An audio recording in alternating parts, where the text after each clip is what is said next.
Hey guys, Linda Vater here. When we designed our landscape over 25 years ago, we planted a gorgeous ribbon of Japanese spreading yews that ran right in front of the brick and stone wall just off of our front porch. But slowly over time, with heat and drought, and I guess just old age, they died one by one. But I want to replace them because yews are very happy in this partly shady location with slightly acidic soil under the canopy of my 100-year-old oak tree.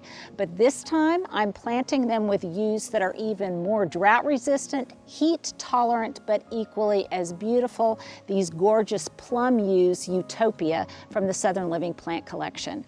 Their deep evergreen color is going to be just a beautiful canvas to the seasonal light colors that I like to plant each spring and in the summertime.